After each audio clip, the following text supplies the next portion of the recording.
Hello guys, hi friend, তোমরা সবাই কেমন আছো? আশা করছি ভালো আছো, আমিও ভালো আছি। তবে আমি চলে এসেছি বাপের বাড়িতে। আজকে ভারসাবা আশ্রমের পুজো আছে আমাদের বাপের বাড়িতে। তো এইরকম রেডি হয়ে গেছি, রান্না করে রেডি হলাম। সবার জন্য রান্না করলাম, যারা আসবে আমাদের বাড়িতে গেস্টরা, ওদের জন্য রান্না করেছি। এবার যারা কীর্তন করবে তাদের জন্য রান্না করেছি। আমি, আমার বড় কাকু, আমার ছোটো কাকিমণি, আমার মা মিলে আমরা সবাই মিলে রান্না করেছি। এই যে এখন ফ্রেশ হয়ে রেডি হয়ে রান্না কমপ্লিট করে এই যে এখন যাচ্ছি পুজোর এখানে। চলো তোমাদের বাকি ভিডিওগুলো দিচ্ছি, আর কেমন লাগছে তোমরা আমাকে বলো। তোমরা লাইক, কমেন্ট, সাবস্ক্রাইব, শেয়ার করে দিও।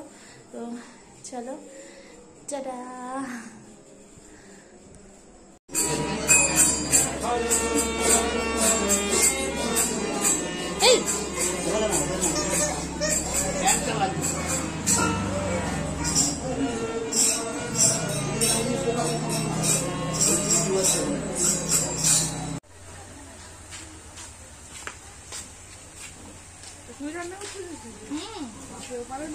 তো সারাদিন খুলতে নাড়তে নাড়তে আমার দিন যায়, লবণ করে দাও।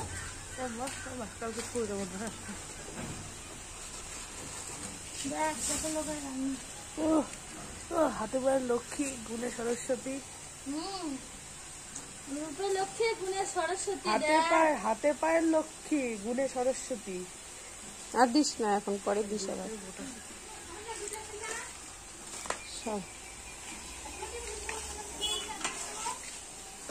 ধ্যান লাগবে তোমাদের? হ্যাঁ, তুই যদি ব্যবস্থা করতে পারিস তাহলে তো আমাদের সুবিধাই হয়।